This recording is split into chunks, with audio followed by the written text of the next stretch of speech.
ஓம் சாந்தி. முதல்ல பார்த்தீங்கன்னா, இந்த மகர சங்கராந்திக்கு கொண்டாடுறதுக்காக வந்திருக்கீங்க. உங்கள் எல்லாருக்கும் வாழ்த்துக்கள். வருஷத்தினுடைய ஆரம்பத்திலேயே பாக்கியசாலி புண்ணிய ஆத்மாக்கள் உங்களுடைய தரிசனம் எனக்கு கிடச்சிது. நான் ரொம்ப பாக்கியசாலி ஆகிட்டேன். என்னுடைய மனசு அப்படியே மகிழ்ச்சியில் குதிக்குது. நான் இங்கே வந்து உட்கார்ந்தவொன்னு ஒரு பாட்டு ஓடிச்சு. இந்த பாட்டை நான் நிறைய தடவை கேட்டிருக்கிறேன். நீங்களும் நிறைய தடவை இந்த பாட்டை கேட்டிருக்கீங்க, நானும் நிறைய தடவை கேட்டிருக்கேன். இந்த பாட்டை நான் எப்பெல்லாம் கேட்குறேனோ அப்போ சாகார ரூபத்தில் பாபா கூட என்னெல்லாம் நான் பாபா கூட இருந்தனோ அந்த நினைவுகள், அந்த ஞாபகங்கள், அந்த விஷயங்கள் என்னுடைய மனசுக்குள்ளே அப்படியே மேலெழுந்து வருது. அது மட்டும் இல்லாமல் கூடவே இதனுடைய புது புது அர்த்தங்களும் எனக்கு வருது, தோணுது, புரியுது. எப்படி ஸ்ரீமத் பகவத்கீதையை படிக்கிறவங்க ஒவ்வொருத்தரும் முன்னுரையில் எழுதுகிறாங்க, இல்லை பின்னுரையில் எழுதுகிறாங்க. அதாவது நான் எப்பெல்லாம் இந்த பகவத்கீதையை படிக்கிறனோ அப்போ எல்லாம் புது புது அர்த்தம் எனக்கு தோணுது, நமக்கு புது புது அர்த்தம் விளங்குது அப்படின்ற மாதிரி எழுதியிருக்காங்க அவங்க கருத்துக்கள். புது புது விஷயங்கள் எங்களுக்கு புரிய வருது. அதே போல் எனக்கு இந்த பாட்டு கூட பார்த்தீங்கன்னா புது அர்த்தத்தை கொடுக்குது ஒவ்வொருத்தரையும். ஒரு தடவை எனக்கு ஒரு அர்த்தம் தோணுது அப்படின்னா, ஒரு அர்த்தம் டச் ஆகுது அப்படின்னா, இன்னொரு தடவை கேட்கும்போது இன்னொரு விஷயம் எனக்கு டச் ஆகுது. அதனால் ஒவ்வொரு தடவையும் ஒவ்வொரு விதமான அனுபவம், ஒவ்வொரு விதமான அர்த்தம் நமக்கு புரிய வருது. நான் அதை இப்போ சொன்னது வேற விஷயம்.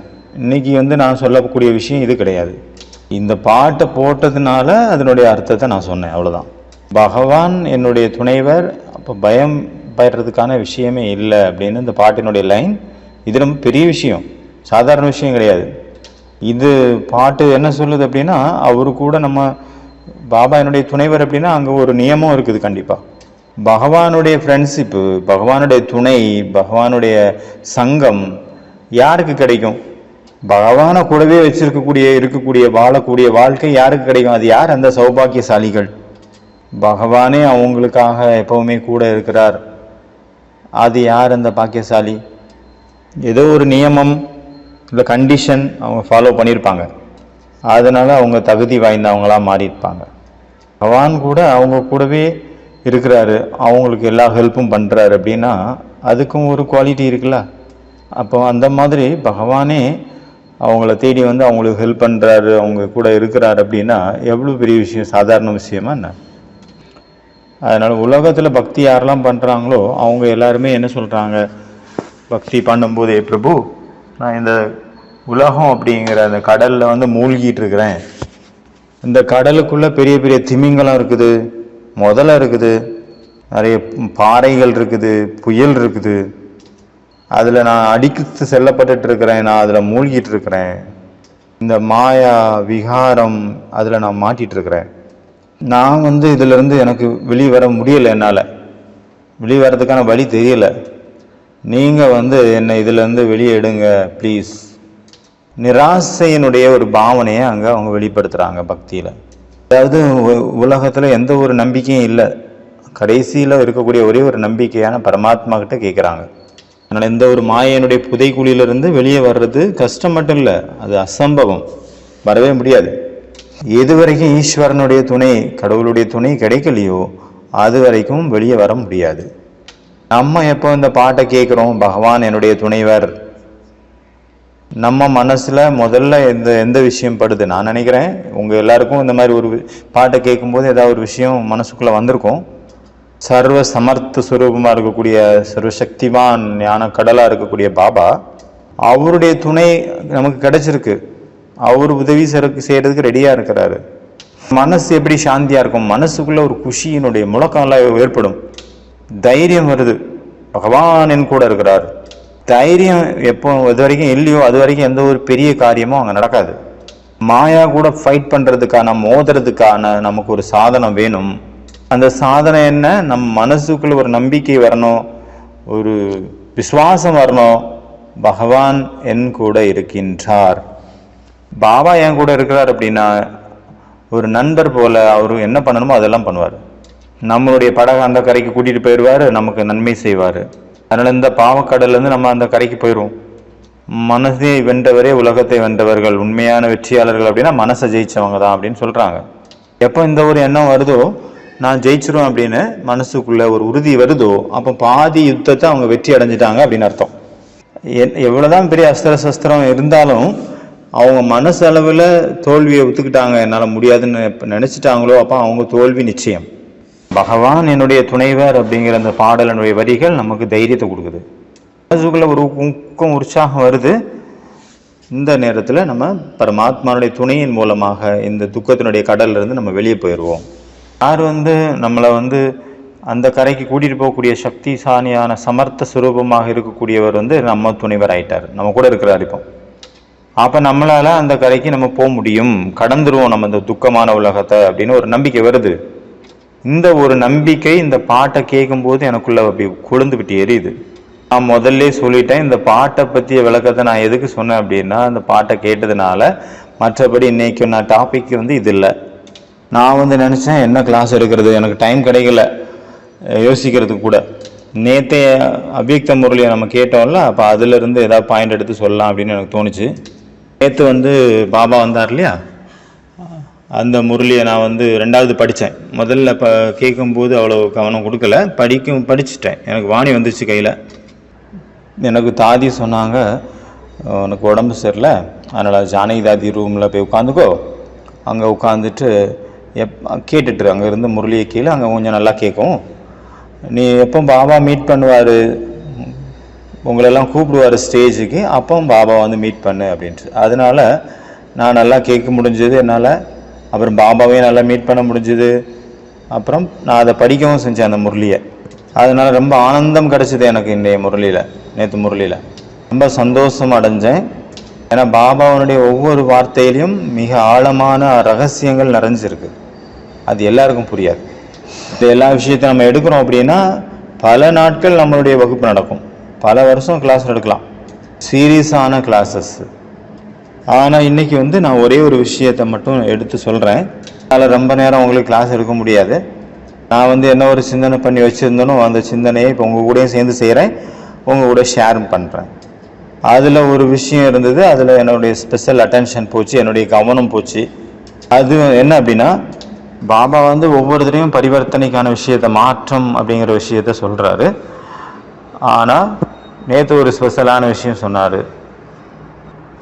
பாபா என்ன சொன்னார் அப்படின்னா, ஒரு விஷயம் ஒரு இடத்துல எழுதியிருக்கு ஒரு சுகத்தில், அதில் நான் புதுசாக ஒன்று எழுத விரும்புகிறேன் அப்படின்னா, எது வரைக்கும் அந்த பழைய இதை நம்ம அழிக்கலையோ அது வரைக்கும் புதுசாக நாம் எதையும் அதில் எழுத முடியாது.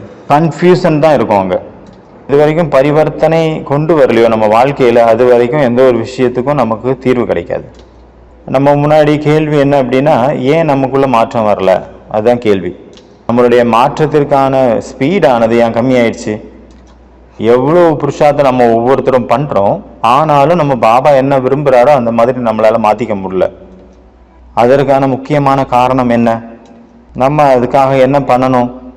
ஏதோ ஒரு குறை அங்கே பெண்டிங்கில் இருக்குது, ஏதோ ஒரு மார்ஜின் இருக்குது, அதன் மீது நம்ம கவனம் செலுத்தலை. அந்த காரணத்தை நம்ம நிவாரணம் பண்ணலை. அதனால் நம்ம பரிசுத்தா ஆகணும், அவ்யக்த ஸ்திதியை தாரணை பண்ணணும், இல்லைன்னா நம்ம வாழ்க்கையில் முழுமையாக நமக்குள்ள ஒரு மாற்றத்தை கொண்டு வரணும். அதை கொண்டு வர முடியலை. பாபா ஒரு விஷயத்தில் கை விரல் வச்சார், டச் பண்ணார், அடக்கி கொள்ளக்கூடிய சக்தி கம்மியாக இருக்குது. அழிக்கக்கூடிய சக்தியும் அடக்கக்கூடிய சக்தியும் கம்மியாக இருக்குது. இப்போ ஸ்லேட்டில் ஒன்று எழுதியிருக்கு அப்படின்னா அதை அழிக்கிற சக்தி, இல்லைன்னா காகிதத்தில் ஏதாவது எழுதியிருக்காங்க அப்படின்னா அதை அழிச்சிருங்க. இது பார்த்தீங்கன்னா ரொம்ப பெரிய விஷயம். இப்போதைக்கு அழிச்சிரு அப்படின்னு சொல்கிறதுக்கு சொல்கிறது ஈஸியாக இருக்குது. அழிக்கிற விஷயம், அதாவது உலகத்தில் பேப்பரில் நம்ம எழுதியிருக்கிறோம் பென்சிலை வச்சு அப்படின்னா, அழிக்கிறது ரொம்ப ரொம்ப ஈஸி. இன்னும் நிறைய சாதனங்கள் இருக்குது, எதெல்லாம் வேண்டாமோ அதை அழிக்கிறதுக்கான சாதனங்கள். நம்ம மனசு அப்படிங்கிறது பிளேட்டு, ஸ்லேட்டு, காகிதம் மாதிரி தான். ஆக்சுவலி இது அந்த மாதிரியான ஒரு பேப்பர். இதில் நம்ம எழுதிட்டோம் ஒருத்தர் அப்படின்னா அது அவ்வளோ ஆழமாக போயிடுது. அதை அழிக்கிறது ரொம்ப ரொம்ப கஷ்டம். ஏன்னா இது மறக்கிறது தப்பு கிடையாது, கஷ்டம் கிடையாது, ஈஸி கிடையாது. பழைய சின்ன வயசில் உள்ள விஷயங்கள் எல்லாம் நமக்கு டக்குன்னு ஞாபகம் வந்துடுது. திடீர்னு நம்ம முழிச்சிருக்கும்போது ஒருவேளை நினைவு வராமல் கூட இருக்கலாம். ஆனால் நம்ம தூங்குற நேரத்தில் கனவுல ஞாபகம் வந்துடுது, கனவு ரீதியாக. பல வருஷமாக நம்ம மறந்துருப்போம் ஒரு விஷயம், திடீர்னு பாபா கூட சொல்லியிருக்கிறாரு, திடீர்னு ஞாபகம் வந்துடும். மனசனுடைய சுரூபம் அப்போ எப்படிப்பட்டது, அது எங்கே இருக்குது, டக்குன்னு திடீர்னு வருது, அது எங்கேருந்து வருது? மனசு ரொம்ப சூட்சுமத்திலையும் சூட்சுமானது. ஏன்னா ஆத்மாவனுடைய ஒரு விசேஷத்தன்மையினுடைய பேர் தான் மனசு. ஆனால் அதனுடைய ஆழம் ரொம்ப அதிகம், அதனுடைய விஷாலத்தன்மையும் பெருசு. அப்படி பார்க்கும்போது அதனுடைய மகான் தன்மையும் ரொம்ப பெருசு. ஆனால் எந்த ஒரு விஷயம் அதுக்குள்ளே போய் உட்கார்ந்துருது, அது ஏற்றுக்குச்சு, அது தாரணையை பண்ணிடுச்சு, ஒரு தடவை பண்ணிடுச்சு அப்படின்னா அதை நீங்கள் நீக்கிறது ரொம்ப கஷ்டம். கஷ்டம். புத்திக்குள்ளே ஒரு விஷயம் புகுந்துருச்சு அப்படின்னா அதை வெளியில் எடுக்கிறது, அது நீக்கிறது ரொம்ப கஷ்டம். யாருக்காவது முள் குத்திடுச்சுன்னா அதை எடுத்துடலாம். இப்போ அந்த மாதிரியாக வந்திருக்கு. யாருக்காவது பாம்ஸ் இல்லை குண்டு தொலைச்சிருச்சு அப்படின்னா, புல்லட் உள்ள உடம்புல ஏறிடுச்சுன்னா கூட அதை கூட எடுத்துடுறாங்க. நிறைய விஷயங்களை எடுத்துடலாம். அந்த மாதிரி சாதனங்களை விஞ்ஞானம் உருவாக்கி இருக்குது. ஆனால் இந்த மாதிரி ஒரு சாதனம் கண்டுபிடிக்கல. மனசுக்குள்ள யாருக்குள்ள பதிஞ்சிருச்ச ஒரு விஷயம் அதை அழிக்கிறதுக்கான ஒரு சாதனம் இன்னும் கண்டுபிடிக்கப்படலை. ஒரு பழமொழி இருக்கு இல்லையா, நாவினால்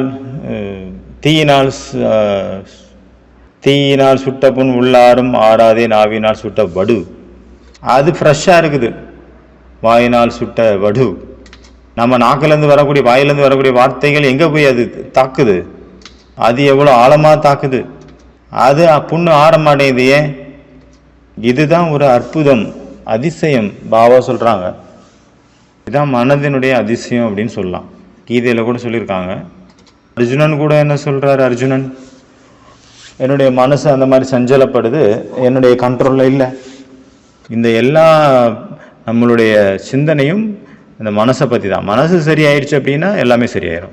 ஆனால் எண்ணங்கள் தான் எல்லாத்துக்குமே தாயாக இருக்குது.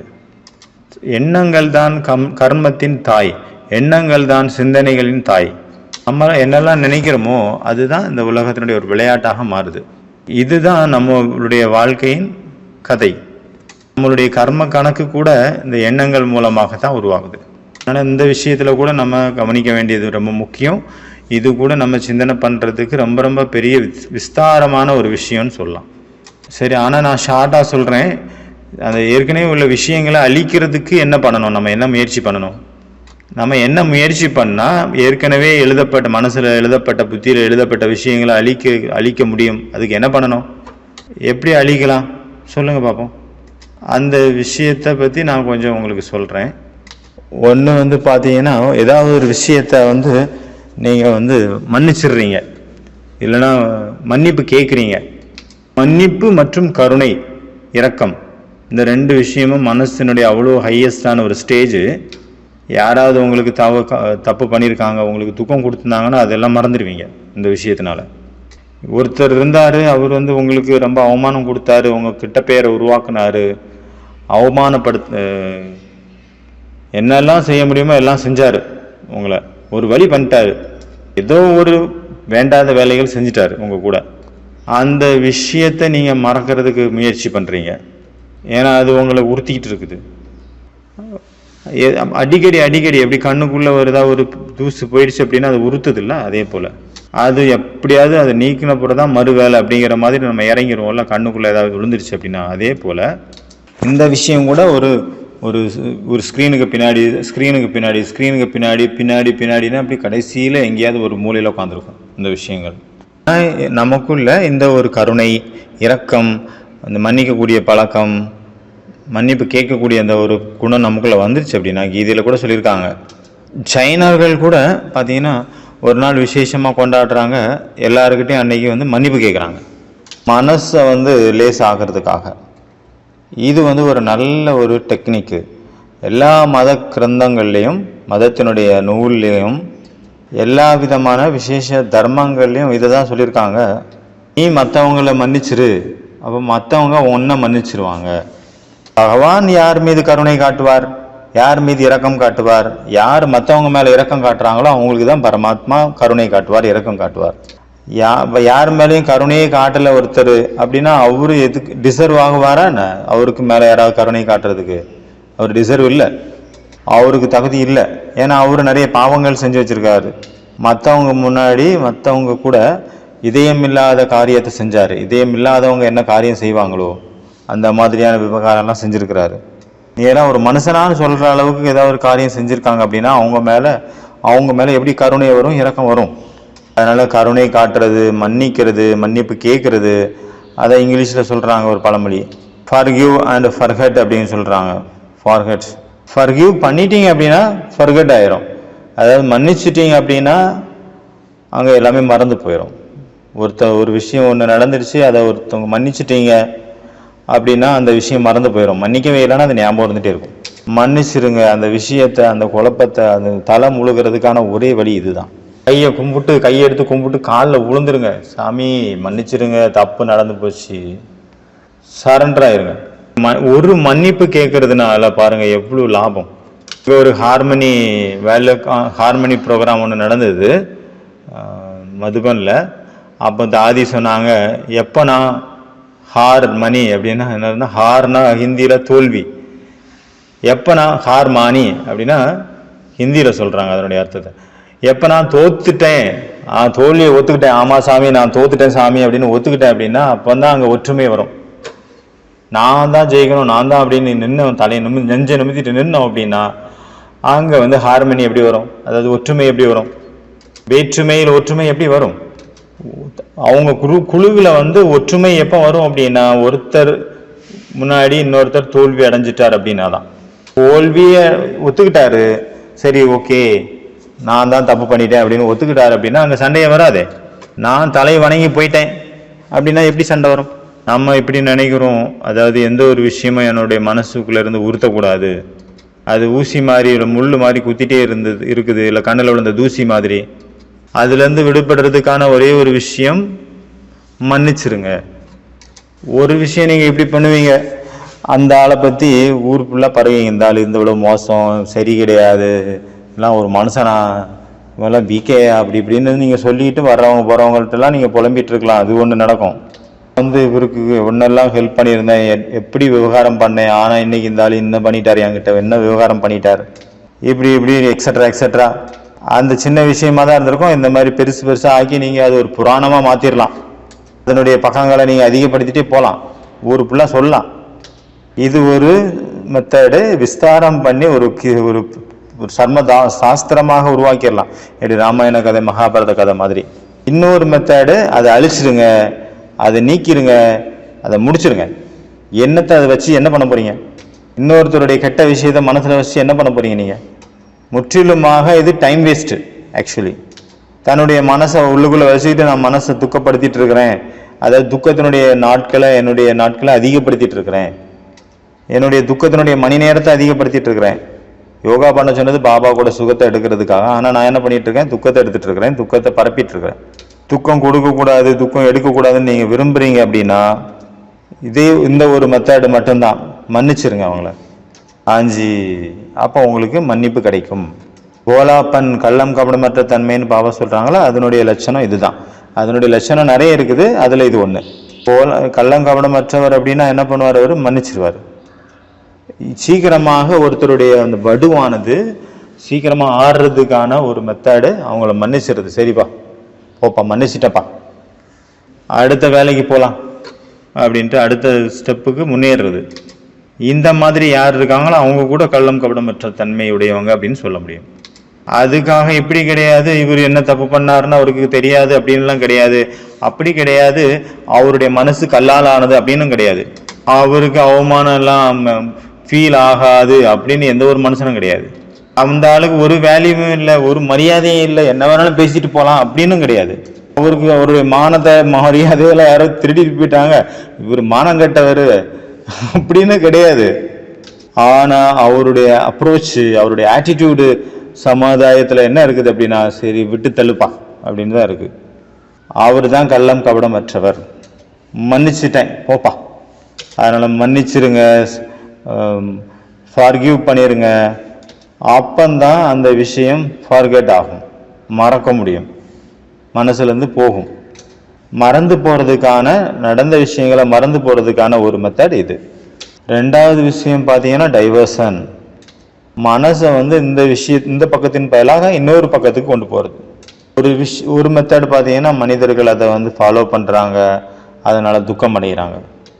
அது என்ன பண்ணுறாங்க அப்படின்னா, யார் வந்து அவங்களுக்கு ரொம்ப கஷ்டம் கொடுத்தாங்களோ அதையே நினச்சிட்டு இருக்கிறது. நான் இவனை விட போகிறதில்லை இந்த ஆளை அப்படின்னு.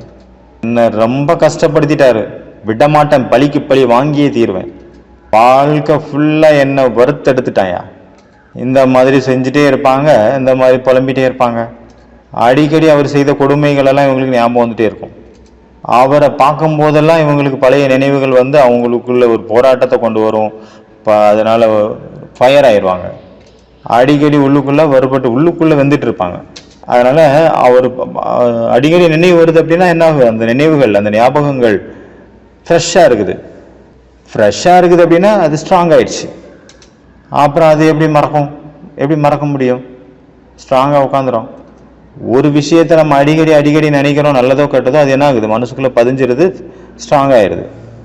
இது வந்து ஆப்போசிட்டான விஷயம். பாபா என்ன சொல்கிறார், நல்ல விஷயத்த இல்லை ஏதாவது ஒரு விஷயத்த ஞாபகம் வச்சுக்கணும் அப்படின்னா அது அடிக்கடி நினைக்கணும், ரிப்பீட் பண்ணிட்டே இருக்கும்போது அப்போ அது நினைவு வரும். அந்த டைமில் அது நம்ம அந்த நேரத்தில் அந்த செயலை நம்ம செய்ய முடியும் அப்படிங்கிறதுக்கான மெத்தடு. ஆனால் இது என்ன ஆயிடுச்சு, தலைகீழான மெத்தட் ஆயிடுச்சு.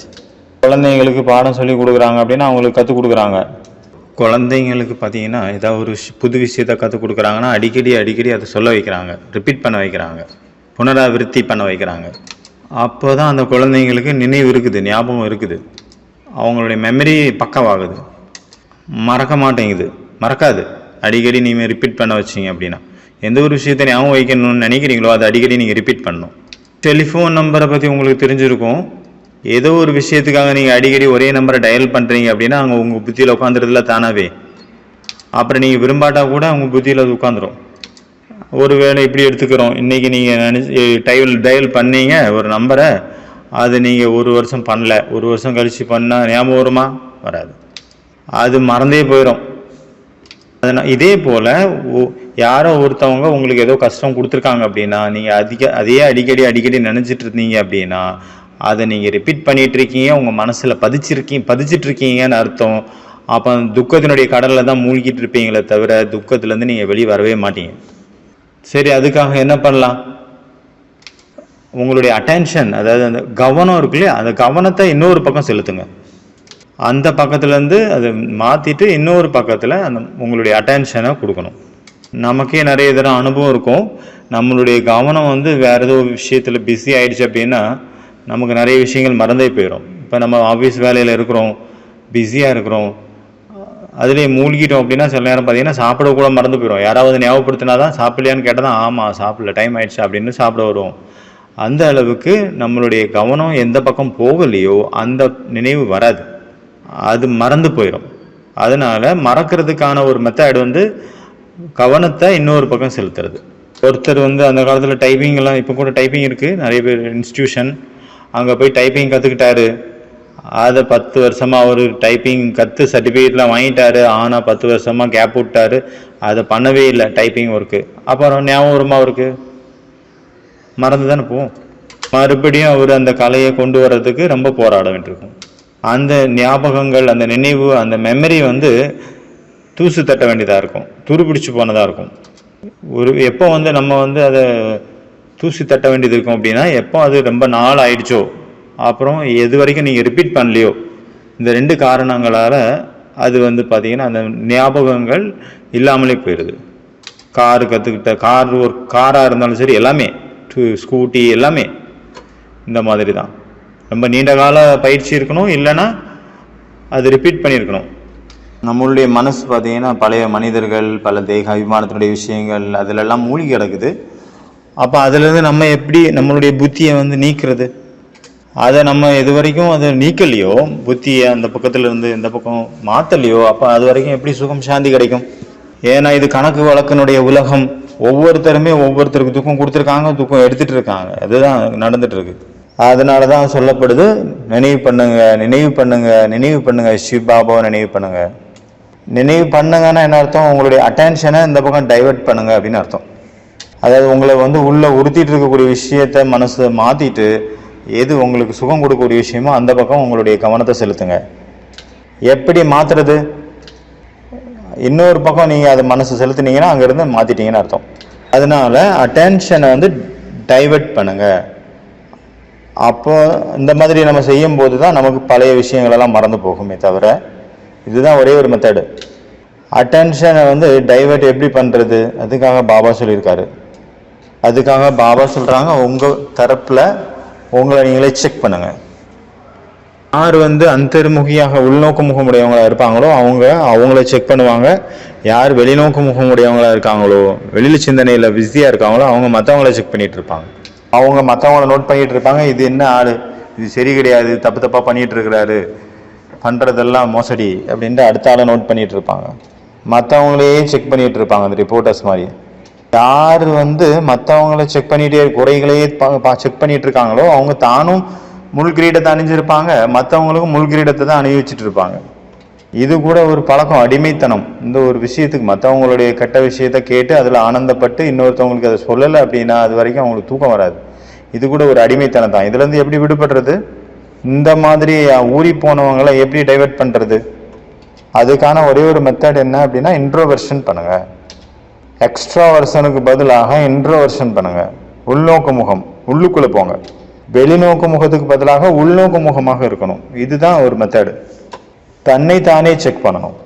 மற்றவங்களுடைய குற்றம் குறைகளை பார்த்து, மற்றவங்களுடைய தவறுகளை பார்த்துட்டு அதை கேலி கிண்டல் பண்ணிட்டு அவங்கள வந்து வெறுப்பேற்றிட்டு இருக்கிறதுக்கு பதிலாக, இல்லைனா ஊருக்குள்ளே அந்த கதையை ஆல் இண்டியா ரேடியோ மாதிரி சொல்கிறதுக்கு பதிலாக அடிக்கடி அவங்க மற்றவங்களுடைய நெகட்டிவ் விஷயங்களில் கவனம் கொடுக்கறதுக்கு பதிலாக தன் மேலே கவனம் செலுத்துங்க. அப்போ தான் தன்னுடைய முன்னேற்றம் ஏற்படும். அதனால தான் பாபா சொல்கிறாங்க, உங்களை நீங்கள் செக் பண்ணுங்கள், நான் எந்த முகத்தில் இருக்கேன், உள்நோக்கு முகமா வெளிமுக முகமா அப்படின்னு பாருங்கள். அதில் செக்கிங் பண்ணுறதுனால 2 லாபம். ஒன்று வந்து அந்த விஷயத்துலேருந்து வெளிமுக விஷயத்துலேருந்து கட் ஆயிரும், இன்னொன்று மற்ற விஷயங்கள்லேருந்து தன் பக்கம் ஃபோக்கஸ் ஆகும். அதனால் ஒரு மெத்தடு பார்த்தோம், அவங்கள மன்னிச்சிருங்க, அப்போ மறந்துடுவீங்க. இன்னொன்று மறக்கிறதுக்கான மெத்தட் என்னது, டைவர்ஷன் பண்ணுங்கள். உங்களுடைய மனசை வேறு பக்கம் செலுத்துங்க. நீங்கள் அந்த விஷயத்தில் ஃபோக்கஸ் பண்ணவே இல்லை, அது உங்கள் தியானத்தில் அவங்க ஞாபகத்திலே வரல அப்படின்னா, கொஞ்சம் வருஷம் கழித்து உங்களுக்கு யாராவது ஞாபகப்படுத்தினா கூட நீங்கள் என்ன சொல்லுவீங்கன்னா, அட போங்கப்பா, அதை விட்டு தெலுங்கப்பா, நடந்து போச்சு விட்டுருங்க அப்படின்னு நீங்களே சொல்லுவீங்க. அதை நினச்சி நான் என்ன பண்ண போகிறேன், அதில் என்ன இருக்குது நினைக்கிறதுக்கு அப்படின்னு நீங்களே சொல்லுவீங்க. அந்த அளவுக்கு உங்கள் மனசு வந்து அதுலேருந்து முற்றிலுமாக விடுபட்டுரும். பக்காவாயிரம் மனசு. டைவர்ஷனுடைய அந்த பயிற்சியின் மூலமாக உங்களுக்கு அந்த விஷயத்தில் இன்ட்ரெஸ்டே இருக்காது, 0 இன்ட்ரெஸ்ட். அதுக்கப்புறம் கொஞ்சம் நாள் கழித்து நீங்கள் அதை கேட்டாலும் கேட்க மாட்டீங்க, பார்த்தாலும் பார்க்க மாட்டீங்க, உங்களுடைய டைமையும் வேஸ்ட் பண்ண மாட்டீங்க, மற்றவங்களுடைய டைமையும் வேஸ்ட் பண்ண மாட்டீங்க. நமக்கு என்ன தோங்க, ஏற்கனவே நிறைய பாவம் செஞ்சு தலைக்கு மேலே இருக்குது, அதே கழிக்கல, இன்னும் இப்போ புதுசாக செய்யணுமா, தேவையான இருக்குது அப்படின்னு தோணும். அதனால் இன்னும் கண்டதை பேசி வெந்ததை தின்று கண்டதை பேசி என்ன லாபம் அப்படின்னு நமக்கு ஃபீல் ஆகும். அப்போ இந்த மாதிரி ஒரு சுபாவம் நமக்கு வந்துடும். எப்படி நெகட்டிவ் சுபாவம் நமக்குள்ளே பதிஞ்சிருக்கோ அதே போல் இந்த ஒரு பாசிட்டிவ் சுபாவம் நமக்குள்ளே நிறைஞ்சிரும். 3வது பாபா முரளியில் சொன்னார் நேற்றுக்கு, கணக்கு வழக்குன்னு புரிஞ்சுக்கோங்க. கணக்கு வழக்கு நேற்று வந்து பாபா சொன்ன அந்த எல்லாத்தையும் உள்ளடக்கிக்கோங்க அப்படின்னது பாபா வந்து எந்த விஷயத்த சொல்லலை, மற்றவங்களுடைய தீய விஷயங்கள் வேண்டாத விஷயங்களையும் உள்ளடக்கிங்க அப்படின்னு சொல்லலை பாபா. நம்ம அடக்கிக்கிறதா இருந்தால் எல்லாத்தையும் அடக்கிக்கலாம்ல, உள்ளுக்குள்ளே வச்சுக்கலாம். பாபா சொன்னார் இல்லையா நேற்றுக்கு முரளியில், உங்களுக்குள்ள உள்ளடக்கக்கூடிய சக்தி இல்லை. ஆனால் பாபா தப்பாக சொல்லிட்டாரு, நமக்குள்ள மற்றவங்களுக்கு கெட்ட விஷயங்கள் எல்லாம் உள்ளடக்கக்கூடிய நிறைய சக்தி இருக்குது, அபாரமான சக்தி இருக்குது. ஊருக்குள்ள யாரெல்லாம் இருக்காங்களோ அவங்க ஊரில் கிராமத்தில் அவங்க எல்லாருடைய கெட்ட விஷயங்களையும் நான் உள்ள அடக்கி வச்சுருக்கேன். இல்லைன்னா என்னை சுற்றி யாரெல்லாம் இருக்காங்களோ அவங்களுடைய வேண்டாத விஷயங்கள்லாம் எனக்குள்ளே உள்ள அடக்கி வச்சுருக்கேன். எல்லாம் யாராவது கேட்குறாங்க அப்படின்னா உடனே நீங்கள் கம்ப்யூட்டர் மாதிரி ஒரு பிரிண்ட் எடுத்து கொடுத்துருவீங்க. அந்த அளவு ஷார்ப்பாக ஞாபகம் இருக்குது மெமரி. யாரோ ஒருத்தவங்க வராங்க, இவரை பற்றி அவரை பற்றின்னு கேட்குறாங்க, உங்களுக்கு நான் சொல்கிறேன் அப்படின்னு உட்கார வச்சு டீ காப்பியெல்லாம் கொடுத்து அவங்களுக்கு எல்லாத்தையும் கொட்டிடுறோம். அந்த அளவுக்கு மெமரி இருக்குது. அதனால சொல்ல முடியாது நமக்குள்ளே எல்லாத்தையும் உள்ளடக்கக்கூடிய சக்தி இல்லைன்னு சொல்ல முடியாது. நிறைய பேருடைய வேண்டாத விஷயங்களை உள்ளடக்கி வச்சுருக்கணும். உள்ளடக்கக்கூடிய சக்தி இருக்கணும், ஆனால் நம்ம தலைகீழாக அதை யூஸ் பண்ணிட்டோம். நல்லத தண்ணியை வந்து சேர்த்து வைங்க அப்படின்னா வேண்டாத சாக்கடை தண்ணியை சேர்த்து வச்சுருக்குறோம். ஏன்னா அது வந்து நம்ம வயிறு மாதிரி நிறைய இடம் இருக்குது, நிறைய வச்சுக்கலாம். வயிறு எப்படி சின்னதாக இருந்தால் கூட அது பெருசாகிக்கும், அது வந்து அட்ஜஸ்ட் பண்ணிக்கும். அதே போல் அட்ஜஸ்ட் பண்ணி உள்ளுக்குள்ளே நிறைய பூந்து வச்சுருக்கோம். அதனால பாவம் சொல்கிறாங்க, பாபா என்ன சொன்னார், உங்களுக்குள்ள நீங்கள் அடக்கிறதுக்கு முன்னாடி அந்த நெகட்டிவ் விஷயத்தை நெகட்டிவாகவே உள்ளடக்கக்கூடாது, அதை பாசிட்டிவாக மாற்றி உள்ளடக்கணும் அப்படின்னு சொன்னாரா இல்லையா? நல்லா நோட் பண்ணி பாருங்கள், மறுபடியும் வாணியை எடுத்து படித்து பாருங்கள். எப்போ பாபா அந்த விஷயத்த சொல்லிட்டு இருந்தாரோ அப்போ எனக்குள்ள தாட் வந்துச்சு, பாபா நெகட்டிவ் கூட உள்ளடக்கிக்கலாம்ல, நல்ல விஷயம் மட்டும் இல்லை நெகட்டிவ் கூட உள்ளடக்கும்னு சொன்னோன்னா பாபாவுக்கு டச் ஆயிடுச்சு போல. உடனே பாபா சொன்னார், நெகட்டிவை பாசிட்டிவாக மாற்றி உள்ளடக்கிக்கிங்க அப்படின்னு. அப்போ நான் சொன்னேன், என்னுடைய சங்கல்பம் பாபா வரைக்கும் போய் சேர்ந்துச்சு. பாபா கரெக்டாக சொல்லிட்டாரு.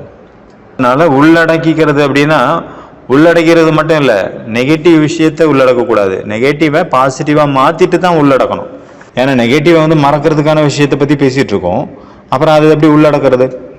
சரி, நெகட்டிவை எப்படி பாசிட்டிவாக நம்ம மாற்றுறது? கணக்கு வழக்குக்கான விஷயத்தை பார்த்துட்டு இருக்கிறோம், கணக்கு வழக்குன்னு நிறைய தடவை சொல்கிறோம், ஆனால் நம்ம துக்கத்தோடு சொல்கிறோம், என்ன பண்ணுறது கணக்கு வழக்கு அப்படின்னு. யாராவது நம்மளை சொல்லப்படுத்துகிறாங்க, துக்கம் கொடுக்குறாங்க அப்படின்னா நம்ம என்னென்னு சொல்கிறோம், என்ன பண்ணுறது கணக்கு வழக்கு அப்படி இருக்குது அப்படின்னு சொல்லிடுறோம். ஒரு பழைய ஜென்மத்தினுடைய கணக்கு வழக்கு இருந்திருக்கும், இந்த ஆள் என்ன இவ்வளோ தொல்லை பண்ணியிருக்காரு அப்படின்னா அப்போ ஏதோ ஒரு கணக்கு வழக்கு இருந்திருக்கணும். அதனால் எப்போல்லாம் நம்ம கணக்கு வழக்குங்கிறத சொல்கிறோமோ அப்போ துக்கத்தில் தான் சொல்கிறோம். அதாவது பேருக்கு தான் நம்ம கணக்கு வழக்குன்னு சொல்கிறோமே தவிர மனசுக்குள்ளே துக்கத்தில் தான் சொல்கிறோம். கணக்கு வழக்கு அப்படின்னாவே ஒரு துக்கமான ஒரு சென்டென்ஸாக மாற்றிடுறோம். நம்ம யாராவது ஒருத்தவங்களுக்கு வாய்ப்பு இல்லை அப்படின்னா என்ன சொல்கிறாங்க, என்னத்தை பண்ணுறது மாட்டிக்கிட்டேன். மாட்டிக்கிறது காந்திஜி எப்படி மாட்டிக்கிறாரு அதே மாதிரி நான் மாட்டிக்கிட்டேன்.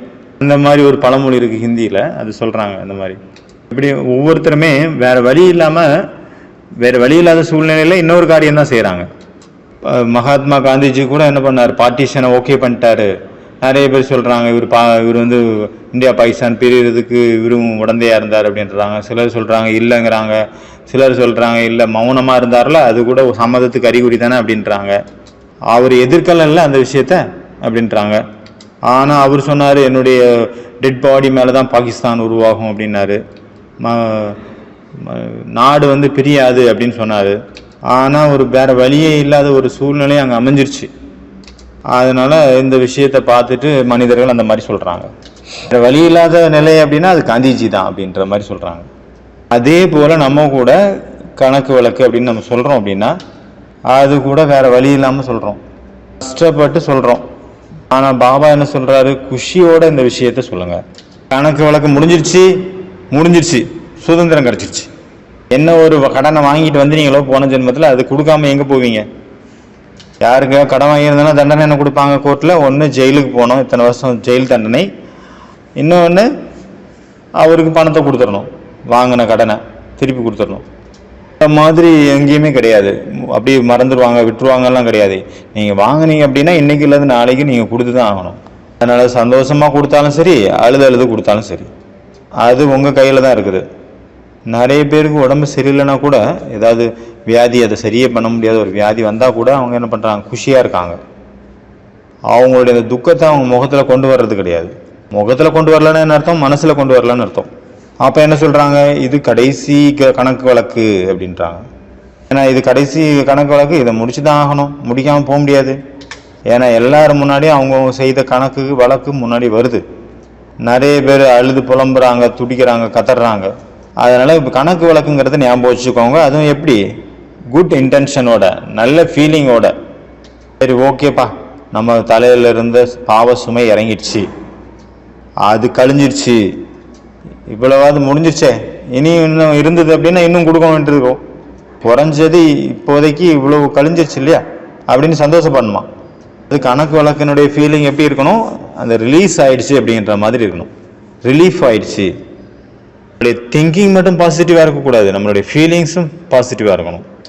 நிறைய பேருக்கு திங்கிங் பாசிட்டிவாக இருக்குது, ஆனால் ஃபீலிங் பாசிட்டிவாக இருக்கிறது இல்லை. அப்போ மூணாவது இந்த பழைய விஷயங்கள்லாம் மறக்கிறதுக்கான ஒரு சாதனை என்னது, கணக்கு வழக்கு முடிஞ்சுது. இப்போ யாராவது ஒருத்தவங்க ஏதாவது சொல்கிறாங்க, ஒரு விஷயம் முடிஞ்சே போச்சு அப்படின்னா என்ன சொல்கிறாங்க, மறந்துடுங்க அப்படின்னு சொல்கிறாங்க. அதை ஞாபகம் வச்சு என்ன பண்ண போகிறீங்க, எல்லா விஷயமும் அதில் முடிஞ்சு போச்சு, கணக்கு வழக்கு மொத்தமாக. சரி, யாரோ ஒருத்தவங்க கொடுக்கல் வாங்கல் இருந்தது, பணத்தை ஏமாற்றிட்டாங்க, அது நினச்சி என்ன ஆக போகுது, மறந்துடுங்க, அவ்வளோதான்.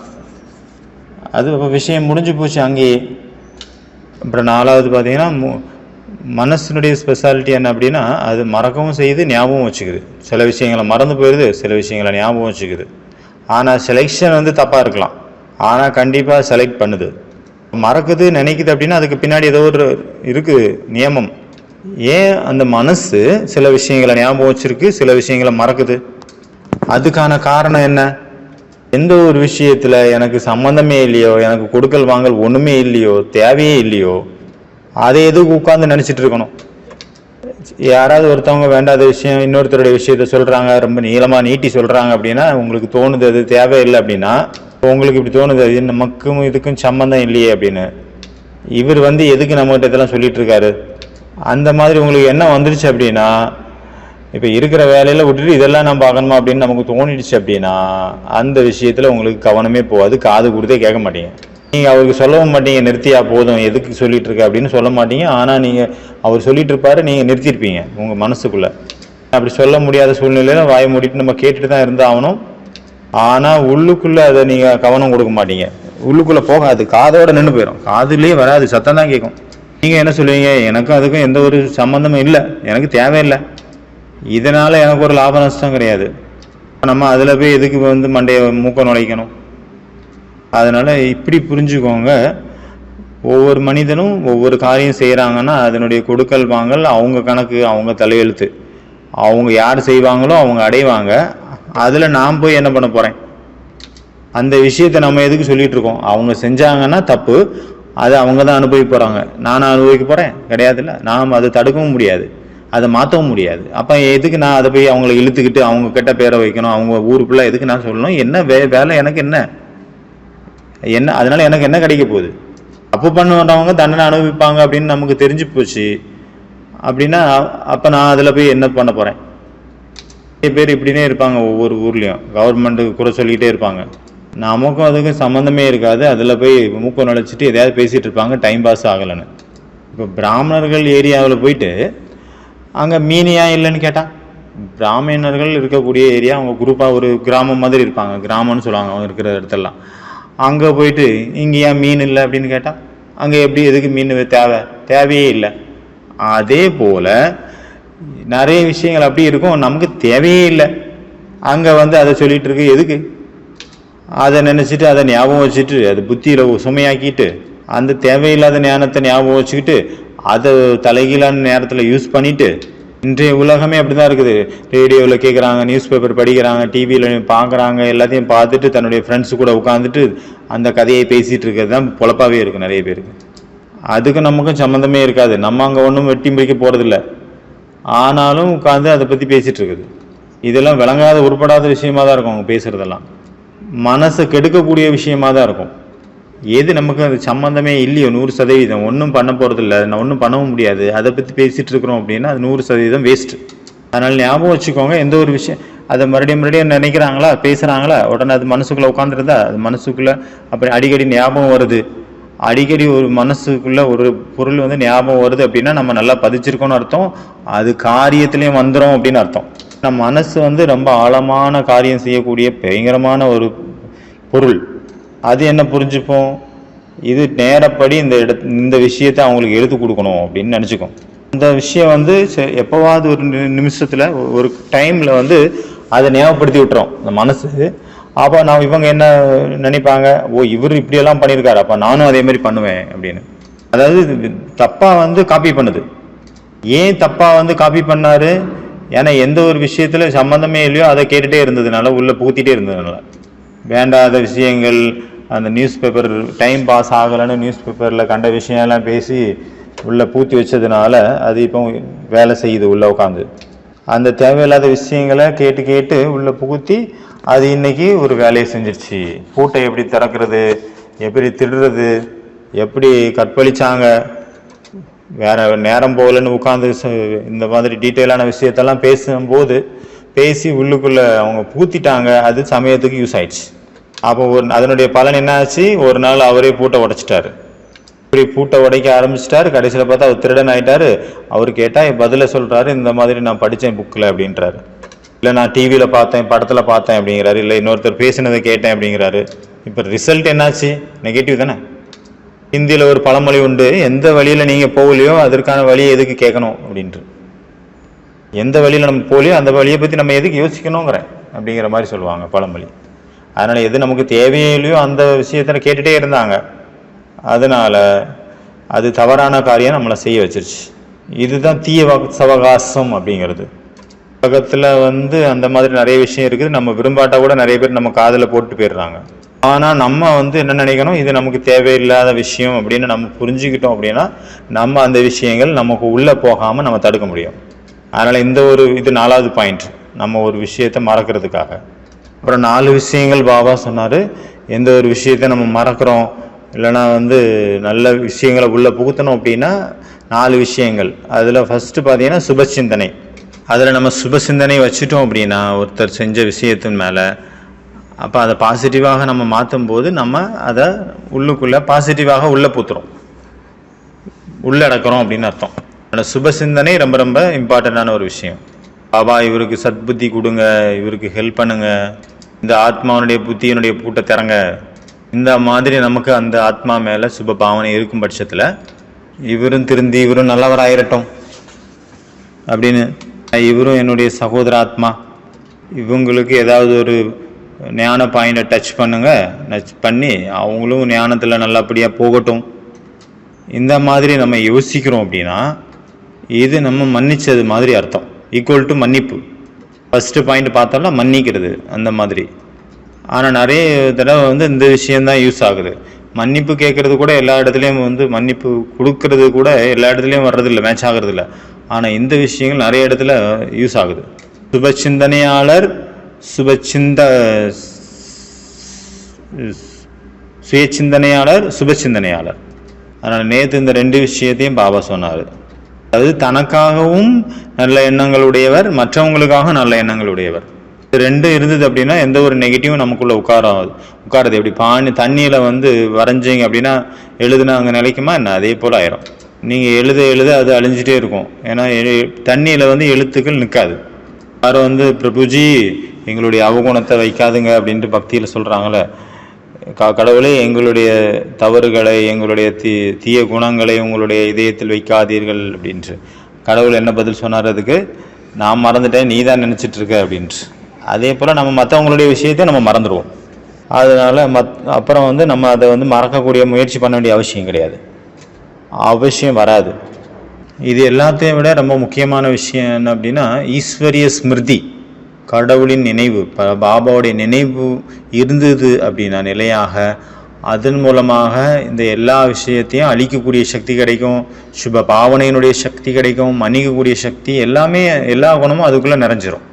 இப்படி டேப் ரிகார்டரில் பழைய காலத்தில் அந்த கேசட்டில் ஒன்று பதிக்கணும் அப்படின்னா ஏற்கனவே பதிச்சிருந்தா கூட அதுக்கு மேலே இன்னொன்று பதிக்கும்போது தானாகவே அது அழிஞ்சிரும், புதுசாக ரெக்கார்ட் பண்ணது உள்ளே ஏறிடும், அது ஆட்டோமேட்டிக்காகவே. இல்லைனா இப்போ மெமரி கார்டு இருக்குது அப்படின்னா மெமரி கார்டில் எப்படி பழசை அழிச்சிடலாம், புதுசை ஏற்றிடலாம். நம்ம ஈஸ்வரன் பாபா கூட நம்ம என்னெல்லாம் சம்பந்தங்கள் இருக்கோ அதை நினைவு பண்ணுறோம், அவருடைய மகிமை பாடுறோம், ஒவ்வொரு சம்பந்தத்தையும் அனுபவம் பண்ணுறோம் அப்படின்னா நம்ம அதுலேயே கவனம் ஃபுல்லே இருக்குது அப்படின்னா மற்ற விஷயங்கள் நமக்குள்ளே வரவே செய்யாது. பழைய விஷயங்கள் இருந்தால் கூட அது அப்படியே அழிஞ்சு போயிடும், தானாகவே அப்படியே மறந்தும் போயிடும். நம்ம மற்ற பழைய விஷயங்களை அழிக்கிறதுக்கு ரொம்ப ஈஸியான ஒரு மெத்தட் அப்படின்னா இது ஒன்று தான், பாபாவுடைய நினைவு. அதனால் எனக்கு கொடுத்த டைம் முடிஞ்சிருச்சு, இப்போவே முடிச்சுக்கிறேன். அச்சா, ஓம் சாந்தி.